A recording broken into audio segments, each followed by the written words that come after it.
Hello everyone and welcome back. तो पिछले session में हम लोग ये क्वेश्चन कर रहे थे जिसमें मैंने बोला था इसको स्टैंडर्ड फॉर्म में कन्वर्ट करना। तो ये हो गया आयोटा माइनस वन। अगर नीचे वाले में अगर मैंने सारे वैल्यूज को रखा तो कॉस पाई बाई थ्री मतलब 60 डिग्री।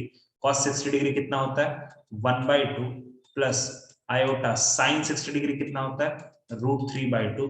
और अगर मुझे इसको अच्छे से स्टैंडर्ड फॉर्म में लाना है तो मैं इसको लिखूंगा 1/2 माइनस √3/2 आयोटा, कॉन्जुगेट से मल्टीप्लाई डिवाइड में कर रहा हूँ, 1/2 माइनस √3/2 आयोटा। तो ऊपर में मैं थोड़ा सा भी कैलकुलेशन करूंगा, आयोटा माइनस वन है रहने दो, 1/2 माइनस √3/2 आयोटा ये भी रहने दो। नीचे में तो ए प्लस बी इंटू ए माइनस बी, जिसके कारण 1/2 का स्क्वायर माइनस √3/2 आयोटा का स्क्वायर। तो वहां पर आयोटा स्क्वायर आएगा और उस आयोटा स्क्वायर के कारण ये माइनस प्लस बन जाएगा और इधर बस क्या बचेगा √3/2 का होल स्क्वायर। तो एक बार लिख लेते हैं यहाँ पर, ये कितना हो जाएगा 1/4 प्लस ये कितना हो जाएगा 3/4। इट मींस कि 4/4 लो सर कट पिट के ये 1 हो गया। ठीक, डिनोमिनेटर का टेंशन नहीं है सर, वो 1 होगा। चलिए न्यूमिनेटर को सॉल्व करते हैं। तो अगर मल्टीप्लाई करेंगे तो ये आ जाएगा 1/2 iota minus √3 iota square minus 1/2 और प्लस √3/2 आयोटा। तो अगर मैं इसको देखता हूं ध्यान से, रियल एक चीज देखो, आयोटा स्क्वायर है ना यहाँ पर, तो अपन एक काम कर सकते हैं, अगर ये आयोटा स्क्वायर है तो इसको -1 तो लिख ही सकते हैं, we can write it as -1। तो थोड़ा सा अच्छा से करते हैं, 1/2 आयोटा, ये माइनस और ये वाला माइनस, ये दोनों मिलकर के प्लस हो जाएगा, तो प्लस √3/2 माइनस 1/2, ठीक है, और प्लस ऑफ √3/2 आयोटा। अब रियल पार्ट को रियल पार्ट से मिला देते हैं तो ये दोनों मिल जाएगा, तो ये क्या बनेगा √3 माइनस 1/2 प्लस आयोटा को कॉमन लेकर के इधर क्या बनेगा √3 plus 1/2। This will be the standard form of the equation. देख लो तुम लोग, क्लियर है? आ गया ये वाला? आसान था, पता नहीं तुम लोग कहाँ गलती कर रहे थे। अब अगर ये स्टैंडर्ड फॉर्म आ गया है तो सबसे पहले तो हमें इसका मॉड्यूलस पता करना पड़ेगा। तो मॉड्यूलस कोई पता करेगा जल्दी से? जल्दी से मॉड ऑफ जेड कितना होगा √ओवर रियल पार्ट जो है उसका स्क्वायर प्लस इमेजिनरी पार्ट जो है उसका स्क्वायर, यही होता है ना। तो चलो करते हैं, स्क्वायर खोलते हैं ना सर। तो ऊपर नीचे में 4 हो जाएगा यहाँ पर, ठीक है, और इधर भी नीचे में 4 हो जाएगा, और ऊपर में खोलते हैं तो 3 + 1 - 2√3, यहाँ पर भी 3 + 1 - 2√3। अब डिनोमिनेटर तो सेम ही रहेगा, ठीक है, 2√3, तो डिनोमिनेटर तो सेम ही रहेगा क्योंकि दोनों तरफ 4 है। तो अगर मैं इसमें देखूं तो ये जो 2√3 है, ये 2√3 यहाँ माइनस है ना, यहाँ पर प्लस के साथ आएगा, हाँ ये वाला प्लस के साथ आएगा, 2√3 ये वाला और ये वाला -√3 कट जाएगा, ऊपर में 3 4 3 7 और 1 8 8 आएगा, मतलब ऊपर में आएगा 8/4। इट मींस कि √2 आएगा इसका मॉड्यूलस, इसका मॉड्यूलस आएगा √2, ठीक है। अब अगर मैं बोलूं अल्फा का वैल्यू बताओ, तो अल्फा का वैल्यू क्या होगा tan इनवर्स ऑफ √3 + 1/2 बाई √3 - 1/2। ये वाला 2 तो ये वाला 2 कट गया। अब ये होता है tan इनवर्स √3 + 1 बाई √3 - 1 होता है ना, ये सही है? बोलो, क्लियर है? Sir, it will be mod. हाँ ठीक, ऑब्वियसली वो पॉजिटिव होगा यार, मैंने मॉड वर्ड सब हटा दिया, वो पॉजिटिव ही होगा, ठीक है, क्योंकि नीचे भी निगेटिव है, नीचे भी पॉजिटिव है, ऊपर भी पॉजिटिव, वो पॉजिटिव आएगा। मॉड रखो, मॉड का मतलब ही होता है कि वो पॉजिटिव वैल्यू देगा, ठीक है, और ऐसे भी वो पॉजिटिव है ही। तो अब बताओ इसकी वैल्यू क्या है, तुम्हें पता है क्या इसका वैल्यू कितना होता है?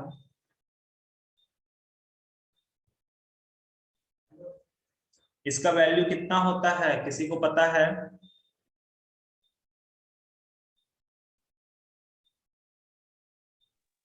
Sir 60 degree? नहीं नहीं नहीं नहीं, सर तब 30 डिग्री। नहीं, कंपाउंड एंगल्स पढ़ लिया है तुम लोगों ने, tan a + b वगैरह पढ़ लिया है, tan a + b sin a + b cos। पढ़ लिया है। 15 डिग्री का वैल्यू निकालना सीखा है तुम लोगों ने? Yes sir. और 75 डिग्री का वैल्यू निकालना सीखा है? Yes sir. ये क्या? अगर तुम उस कॉपी को खोल के अगर देखोगे, अगर सर ने सिखाया है, तो ये है तुम्हारा tan ऑफ 75 डिग्री।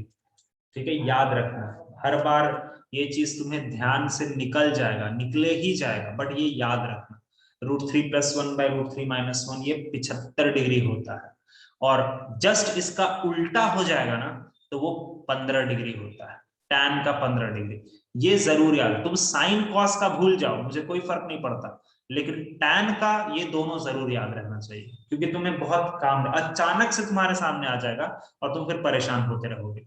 तो दिस इज 75 डिग्री। ठीक है, मतलब मुझे tan 75 नहीं लिखना चाहिए था, मुझे बस 75 डिग्री लिखना चाहिए था। ठीक है, हाँ 75 डिग्री होगा।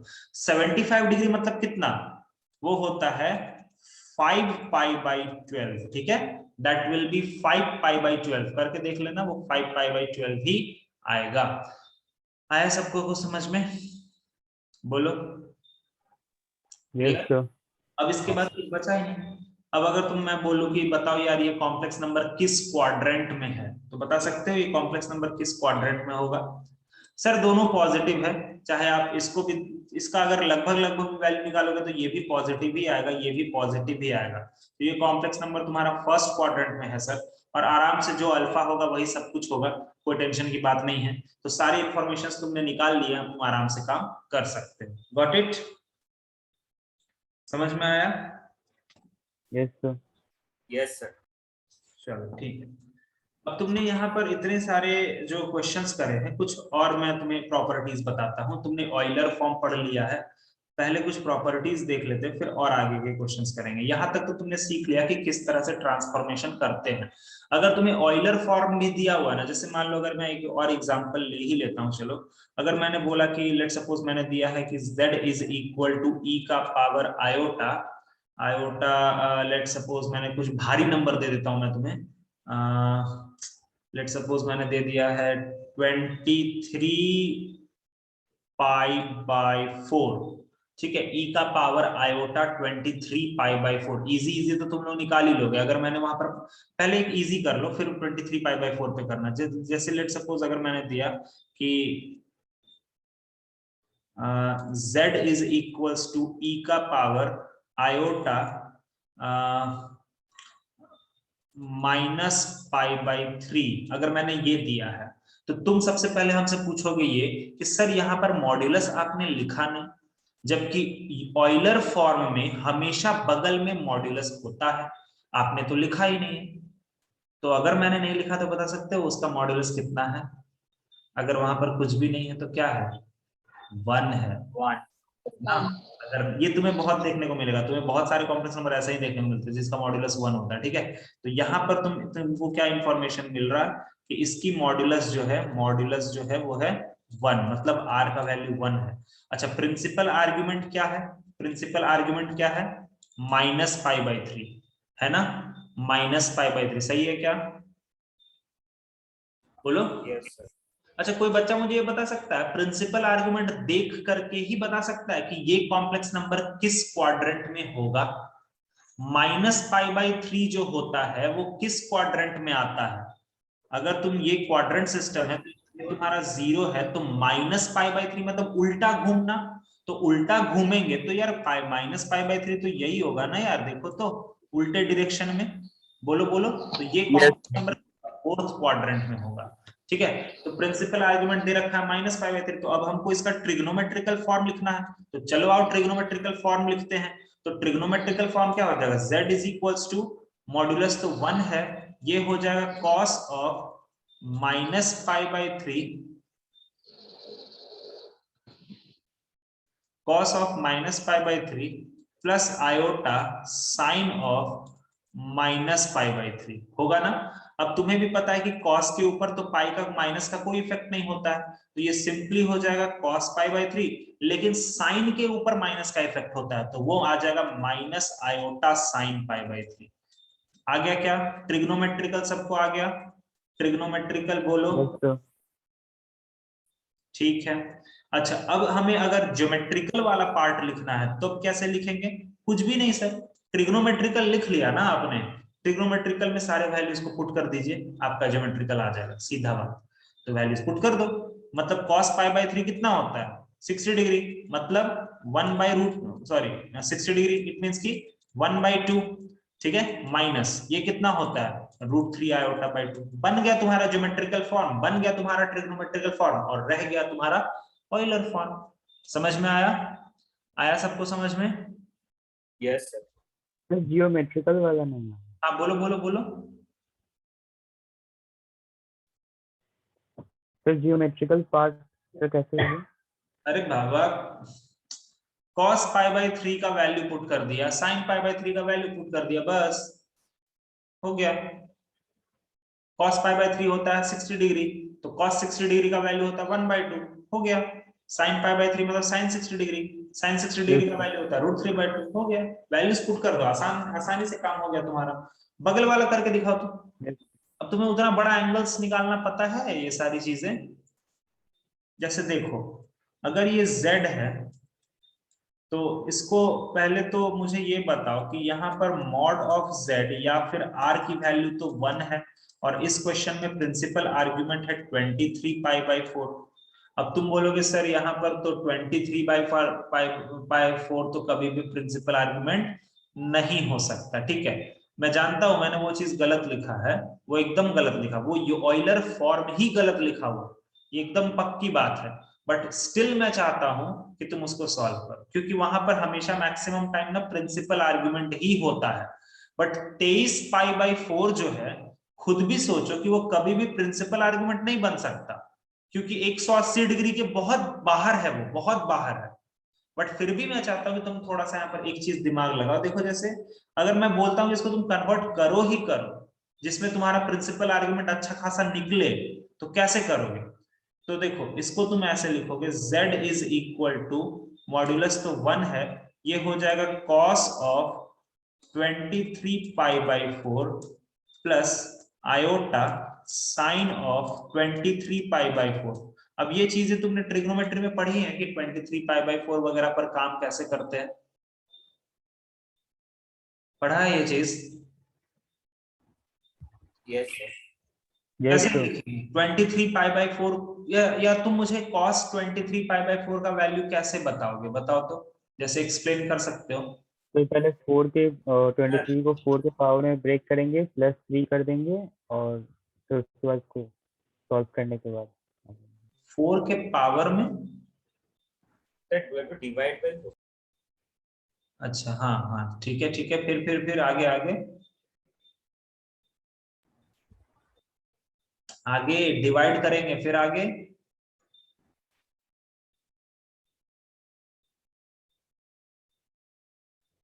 cos 23 π/4 का बस वैल्यू निकाल के बताओ ना कितना आएगा। सर 3 π/4। 3 π/4 श्योर?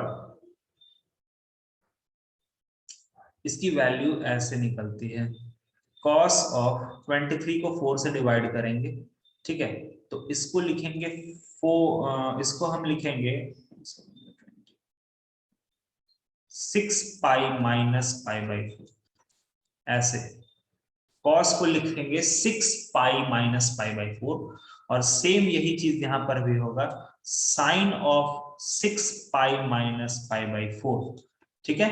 अब जब पाई रहता है या 2 पाई रहता है या 3 पाई रहता है या 4 पाई रहता है, इन सारे केसेस में ट्रिग्नोमेट्रिक रेशियोस चेंज नहीं होता है, तो इसको हम लिख सकते हैं। अच्छा, ये cos ऑलरेडी पहले लिख दिया मैंने बाहर, अच्छा ठीक है ठीक है, तो ये हो जाएगा cos ऑफ π/4, लेकिन 6 पाई मेरा कहाँ होगा? 1 पाई, 2 पाई, 3, 4, 5, 6, 6 पाई मेरा यहां पर होगा, और -π/4 मतलब गिर के वापस कहां चले जाएंगे?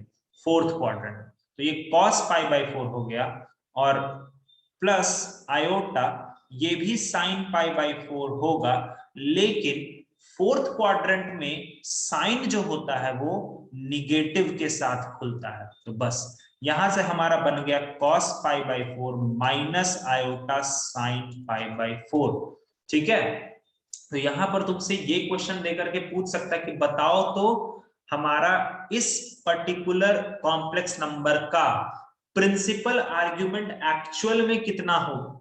तो तुम बोलोगे सर इस कॉम्प्लेक्स नंबर का प्रिंसिपल आर्गुमेंट जो होगा वो 23 पाई बाय 4 नहीं होगा, क्योंकि वो प्रिंसिपल आर्गुमेंट की कंडीशन को सेटिस्फाई नहीं करता है। लेकिन यहां से आंसर आएगा प्रिंसिपल आर्गुमेंट का -π/4। कैसे सर? देखिए सर, यहां पर cos π/4 माइनस आयोटा साइन π/4 हो गया, तो हम इसको ऐसे तो लिख सकते हैं ना sir, cos of -π/4 plus iota sine of -π/4। क्यों सर? आपने अंदर कैसे ले लिया, π/4 के साथ माइनस कैसे लगा दिया? आराम से लगा सकते हैं, वो जो माइनस साइन आयोटा के बगल में बाहर में था उसको मैंने साइन को दे दिया। अब मुझे दोनों एंगल्स को सेम रखना है, तो मैंने कॉस वाले एंगल को भी माइनस में दे दिया। क्यों? क्योंकि यार माइनस का तो इफेक्ट पड़ता ही नहीं है ना कॉस पे, कोई माइनस का इफेक्ट पड़ता ही नहीं है, तुम अंदर में प्लस रखो या माइनस रखो। बट मुझे ये था कि दोनों एंगल्स एकदम सेम होने चाहिए, और वो माइनस को भी मुझे हैंडल करना था, क्योंकि बीच में प्लस लाना बहुत जरूरी है, तभी ट्रिग्नोमेट्रिकल फॉर्म अच्छे से दिखेगा। तो वो प्लस आ गया बीच में, कैसे? वो माइनस को मैंने साइन को दे दिया, साइन अपना माइनस अंदर ले लिया, -π/4 रहने दिया। अब मुझे इधर भी -π/4 चाहिए कॉस के साथ, तो कोई टेंशन नहीं है सर, आराम से कॉस के साथ -π/4 लगा दीजिए, कोई दिक्कत नहीं, क्योंकि कॉस का कोई फर्क पड़ता ही नहीं है, चाहे अंदर में माइनस दीजिए चाहे प्लस दीजिए, कोई फर्क नहीं पड़ता। आया बात समझ में? आया ये चीज? सर ये वाला पार्ट समझ में नहीं आया सर। कौन वाला? तो ये PA इक्वल टू -π/4 सर बोला समझ में आया, बट cos -π/4 प्लस आई उल्टा सोचो, आयोटा साइन -π/4। उल्टा उल्टा उल्टा सोचो। नीचे जो मैंने लिखा है उसको तुम देखो कि क्या वो जस्ट ऊपर वाले स्टेप के बराबर है। सबसे लास्ट लाइन में जो लिखा है, क्या उसको अगर मैं सॉल्व करूंगा तो ऊपर वाला स्टेप आएगा? आएगा? यस सर, बस। Yes sir. अभी एक्चुअली हमारा क्या था कि हमें यहाँ पर माइनस, देखो ट्रिग्नोमेट्रिकल रिप्रेजेंटेशन में यहाँ पर प्लस होना चाहिए, तो मैंने क्या किया कि सर यहाँ पर प्लस होना चाहिए ना, तो ये माइनस को हटाना पड़ेगा, तो मैंने ये माइनस साइन अंदर में भी दे दिया, साइन को दे दिया, ठीक है। तो वो उस माइनस साइन को अंदर में कैसे ले लेगा, -π/4 बना करके। बट उसने तो साइन को, वो उसने तो माइनस वाले जो सिंबल है उसको आराम से अंदर ले लिया माइनस बना करके। बट अगर मैंने बस वहीं पर माइनस साइन को छोड़ दिया तब दिक्कत हो जाएगा।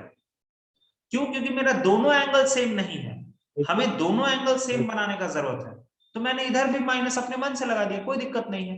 क्यों लगा दिया सर? क्योंकि हमें ये अच्छे से पता है कि कॉस हम π/4 लिखे या कॉस हम -π/4 लिखे, दोनों का मतलब सेम ही होता है।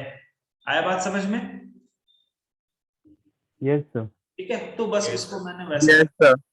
कर दिया। चलो आगे बढ़ते हैं। कुछ प्रॉपर्टीज देखो, प्रॉपर्टीज ऑफ आर्ग्यूमेंट। आर्ग्यूमेंट के कुछ प्रॉपर्टीज होते हैं जो कि एकदम लॉग के पैटर्न पे चलते हैं, लॉग की प्रॉपर्टीज के पैटर्न पे, ठीक है। जैसे अगर मैंने तुम्हें पहला बोला कि argument of z1 into z2, z1 into z2 का आर्ग्यूमेंट को क्या हम लिखेंगे, ठीक है, तो हम लिखेंगे argument of z1 plus argument of z2। Log की प्रॉपर्टी देख रहे हो, दिस इज लॉग वाला प्रॉपर्टी की प्रोडक्ट जो है वो किस में कन्वर्ट हो जा रहा है, एडिशन में, ठीक है। और यहां पर एक चीज करते हैं k pi plus k pi plus, sorry 2k पाई कर दो, plus 2k pi plus of 2k पाई। ये 2k पाई क्या है ये मैं समझा रहा हूं, थोड़ा देर रुको, प्लस 2k पाई। दूसरा argument of z1 by z2, तो अगर तुम लॉग वाला प्रॉपर्टी जानते हो तो बताओ तो ये क्या हो जाएगा, डिवाइड किसमें बदलता है, तो Minus. माइनस। तो ये हो जाएगा argument of z1 minus argument of z2 plus 2k पाई। यहां पर लिख लेना k बिलोंग्स टू इंटीजर, यहां पर भी k बिलोंग्स टू इंटीजर। उसके बाद थर्ड नंबर में है कि argument of z upon z bar, z upon z बार, इसका क्या होगा, इसका हो जाएगा 2 times argument of z, 2 times argument of z, ठीक है, समझ रहे हो। और ये हो जाएगा प्लस 2k पाई, जहां पर k बिलोंग्स टू इंटीजर, और फोर्थ वाला है कि आर्ग्यूमेंट ऑफ z का पावर n, तो यहां पर हो जाएगा n सामने आ जाता है, n into argument of z plus का 2k पाई, जहां पर k हमारा इंटीजर के बराबर होगा। अब ये सर 2k पाई क्या है, आप क्यों डाल रहे हैं 2k पाई या k, ये क्या चीज है, तो एक्चुअली 2k पाई वाला चीज क्या होता है वो लिख लो, proper value of k must be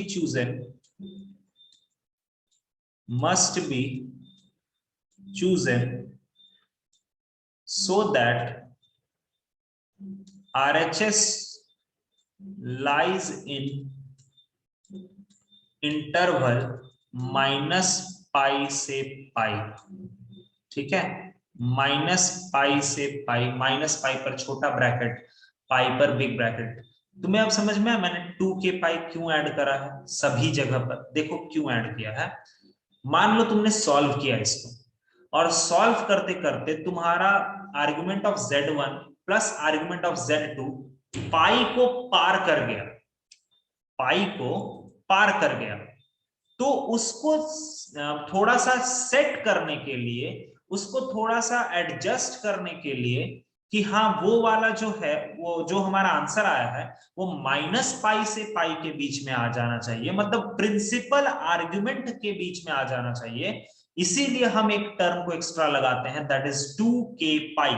k का वैल्यू 0 भी हो सकता है, 1 भी हो सकता है, 2 भी हो सकता है, -1 भी हो सकता है, कुछ भी हो सकता है, तब तक k का वैल्यू लेते रहना जब तक वो आंसर तुम्हारा प्रिंसिपल आर्गुमेंट में नहीं आ जाता है। हमेशा k का वैल्यू 0 से स्टार्ट करते हैं और फिर आगे काम करते हैं। एग्जांपल देखते हैं तो और अच्छे से तुम्हें समझ में आएगा। नोट डाउन हो गया ये वाला, नोट डाउन हो गया क्या? Yes sir. ठीक है, यस सर। और अच्छे से तुम्हें समझ में आएगा। एग्जाम्पल जब तक नहीं लोगे ना तो तुम्हें नहीं समझ में आएगा उतने अच्छे से। ये 2k पाई वाला फंडा जो है ये थोड़ा मुश्किल हो जाएगा समझ में। एग्जाम्पल लेते हैं और अच्छे से देखते हैं। जैसे मान लो मैंने एक क्वेश्चन दिया कि इफ आर्ग्यूमेंट ऑफ z1 है 17 pi by 18, argument of z2 है 7 pi by 18, then find principal argument of z1 into z2 and z1 by z2। ये चीज तुम्हें एक कॉम्प्लेक्स नंबर का आर्गुमेंट दे रखा है, दूसरे कॉम्प्लेक्स नंबर का आर्गुमेंट दे रखा है, दोनों ही प्रिंसिपल आर्गुमेंट है, अपने अपने जगह पर तुम देख सकते हो क्योंकि वो पाई से छोटा है दोनों, है ना, दोनों ही आर्गुमेंट जो दिए हुए वो पाई से छोटा है, तो दोनों ही अपने अपने जगह पर प्रिंसिपल आर्गुमेंट ही है, तुम्हें कोई टेंशन लेने जैसी बात नहीं। अब देखो हमें पता करना है आर्गुमेंट किसका पता करना है, argument of z1 into z2 पता करना है, ठीक है, ओके। तो हम क्या करेंगे, हम इसको क्या लिख सकते हैं बोलो तो, argument of z1 plus argument of z2 plus 2k पाई, यही हमने पढ़ा था ना अभी आर्गुमेंट की प्रॉपर्टीज में, बोलो सब लोग, यही पढ़ा था हमने। Yes sir. तो बताओ आर्गुमेंट ऑफ z1 कितना है 17 pi by 18, argument of z2 कितना है 7 पाई बाई 18 प्लस 2k पाई। जरा इन दोनों को ऐड करना, तो एलसीएम तो सेम है, ऊपर में साथ साथ 24 पाई बाई 18 प्लस 2k पाई। अगर मैं यहां पर काटा छाटी करूं तो ये हो जाएगा 4 और ये हो जाएगा 3, तो ये हो गया 4 पाई बाई 3 प्लस 2k पाई। आ गया यहां तक। अब देखो यार हमारे पास आंसर है 4 पाई बाई 3 प्लस 2k पाई। अगर तुम सिर्फ 4π/3 को कंसीडर करते हो, सिर्फ 4π/3, तो क्या वो 4π/3 प्रिंसिपल आर्गुमेंट का कंडीशन सेटिस्फाई करेगा? जरा बताना। No sir. नहीं, वो पाई से तो बाहर निकल गया ना, तो इसीलिए यहां पर तो तुम खुद ही समझ सकते हो। अगर मान लो तुमने k का वैल्यू 0 रखा, तो ये तो तुम्हारा 4π/3 ही रह जाएगा, ठीक है। नहीं सर, ऐसे तो नहीं हो पाएगा सर। k का वैल्यू 1 रखा तो सर ये तो और बड़ा हो जाएगा, 4π/3 + 2π। सर ये भी नहीं हो सकता, क्योंकि ये दोनों प्रिंसिपल आर्गुमेंट के अंदर नहीं आ रहे। सर k का वैल्यू 2 लेंगे, खुद भी सोचो ना यार, जब 1 पे ही उतना बड़ा है तो 2 पे तो और बड़ा हो जाएगा, 3 पे तो और बड़ा, मतलब उधर तो नहीं ले सकते हैं। हम निगेटिव साइड लेकर के देखते हैं। चलिए सर, तो k का वैल्यू सबसे पहला -1 लेके देखिए। तो अगर हमने k का वैल्यू -1 लिया, तो 4π/3 - 2π, इट मींस कि ये हो गया 3 एलसीएम ले लो तो 4π - 6π, मतलब ये हो गया -2π/3। क्या ये वाला चीज -180 से +180 के बीच में है? तो तुम बोलोगे हाँ सर है ना? बोलो, ये वाला है ना यार, ये है ना प्रिंसिपल आर्गुमेंट के रेंज में? Yes yes sir. सर ये वाला पार्ट है Yes. क्या? सर वो के वाला पार्ट है फिर से रिपीट कीजिए ना। k का वैल्यू अपने मन से ले सकते हो, वैसा कोई दिक्कत का बात नहीं है। तुम अपने मन से k का वैल्यू ले सकते हो, बारी बारी से k का वैल्यू रखना पड़ता है और चेक करना पड़ता है। k का वैल्यू 0 रखो, अगर तुम्हारा आंसर प्रिंसिपल आर्गुमेंट के रेंज में आ गया वहीं पर छोड़ दो, आगे कुछ भी सोचने की जरूरत नहीं। अगर 0 पे नहीं आया तो 1 देख लो, 1 पर नहीं आया तो -1 देख लो, बस ऐसे करके तुम चेक कर लो। जहां पर आंसर तुम्हारा प्रिंसिपल आर्गुमेंट वाला रेंज पकड़ रहा है वहीं पर तुम रोक दो। तो final answer of this question will be ये वाला पार्ट हो गया, this will be the final answer of this question, ठीक है। अगर तुम वो 2k नहीं लगाते तो तुम आंसर क्या देते? 4π/3 देते, लेकिन एक्चुअल में आंसर कितना है? -2π/3। ये है सही आंसर, समझ में आया? चलो लगे हाथ, अगर मैं तुमसे बोलता हूं कि आर्गुमेंट ऑफ Z1/Z2, तो इसमें तुम क्या लिखोगे? तुम लिखोगे argument of Z1 minus argument of Z2 plus 2k। चलो सर करते हैं काम। तो ये हो गया 17π/18 माइनस 7π/18 प्लस 2k। तो यहां से अगर मैं सॉल्व करूं तो ये हो जाएगा 10π/18 प्लस 2k। ये तो 2 5 = 10, ये 2 9 = 18, तो ये हमारा कितना आ गया? 5π/9 इक्वल्स 5π/9 प्लस 2k। ये हमारा आंसर आ गया। k का वैल्यू पहले तुम 0 रखो, सबसे पहले k का वैल्यू 0 रखेंगे तो हमको क्या मिल गया? 5π/9। क्या ये प्रिंसिपल आर्गुमेंट के रेंज में है? Yes sir. यस सर, ये है। तो मतलब बस यही रोक देंगे, बस बस बस, अब इसके आगे नहीं, यही रोक देंगे। आंसर हमारा नेक्स्ट वाले पार्ट का आंसर हमारा यही हो गया। आया बात समझ में? 2k का इंपॉर्टेंस समझ में आया सबको? बोलो। यस सर 2k बेसिकली हमें अपने आंसर्स को एडजस्ट करने में हेल्प करता है। It help us to make our answer come inside the range of principal argument, ठीक है। तुम्हें वो मदद करता है कि तुम अपने आंसर से भटको नहीं, तुम उसको प्रिंसिपल आर्गुमेंट के रेंज में ला पाओ, ठीक है। That is the factor 2k। Okay, चलो आगे चलते हैं, अगला क्वेश्चन देखो। सर सेम आंसर के की कोई और वैल्यू लेने पे आएगा क्या? नहीं आएगा, नहीं आएगा, तो मींस दैट कभी नहीं आएगा। वो अलग अलग ही होता है, अलग अलग यूनिक वैल्यूज होगा, कभी नहीं आएगा। ओके, अगला देखो। If Z1 and Z2 are conjugate of each other, एक दूसरे का कॉन्जुगेट है, ठीक है, then find principal argument of -Z1 into Z2। इसका प्रिंसिपल आर्गुमेंट पता करना है। अगर Z1 और Z2 एक दूसरे के कॉन्जुगेट हैं तो फटाफट से देखो, हमें क्या पता करना, मैं बार बार प्रिंसिपल आर्गुमेंट नहीं लिख रहा हूं, मैं जहां भी आर्गुमेंट लिख रहा हूं ना, तुम समझना कि शिवम सर या बुक कोई भी हो, अगर आर्गुमेंट लिखा हुआ है तो समझ जाना कि बस वो प्रिंसिपल आर्गुमेंट का ही बात कर रहा है और कुछ नहीं। हम लोग प्रिंसिपल आर्गुमेंट लिखते नहीं उतना बड़ा सा चीज, आर्गुमेंट लिख देने का मतलब ही होता है प्रिंसिपल आर्गुमेंट, एक्चुअली यही चलता ही आया है, ठीक है। तो हमें क्या फाइंड आउट करना, argument of -z1 into z2, हमें ये चीज फाइंड आउट करना। हमें क्वेश्चन के अकॉर्डिंग इंफॉर्मेशन क्या दिया हुआ है, वो दिया हुआ कि z1 जो है ना sir, z1 and z2 are conjugate, तो सर z1 जो है ना सर वो z2 का कॉन्जुगेट है, यही दे रखा है ना भाई, हमें देखो तो यही दे रखा है ना, बोलो, ठीक है। तो सर जरा इसको पुट करते हैं, आइए तो पुट करते हैं। तो अगर हम इसमें पुट करें तो हम किसका वैल्यू पुट कर सकते हैं, z1 को मैं क्या लिख सकता हूं, z2 का बार लिख सकता हूं क्या, बोलो तो, बोलो जल्दी, क्लियर है, अरे बताओ। Yes, sir. Yes, sir. Yes sir. ठीक है, ओके। अब मॉड्यूलस कॉन्जुगेट प्रॉपर्टी याद है, मॉड्यूलस कॉन्जुगेट प्रॉपर्टी, किसी भी कॉम्प्लेक्स नंबर का मॉड का स्क्वायर हमेशा z इंटू जेड बार के बराबर होता है, याद आया, यही है मॉड्यूलस कॉन्जुगेट प्रॉपर्टी जो हमने पढ़ा था, याद है, दिमाग में है। तो अगर मैं तुमसे बोलता हूं कि यार इतना सा पार्ट को अगर तुम देखो तो इसको तुम क्या लिख सकते हो, आर्ग्यूमेंट ऑफ माइनस क्या लिख सकते हो, Mod Z square. अरे बाबा z2 का स्क्वायर, बाबा थोड़ा तो कॉमन सेंस लगा, वहां पर z मैंने एग्जांपल देने के लिए दिया, यहां तो z2 है ना, तो मॉड z2 का स्क्वायर।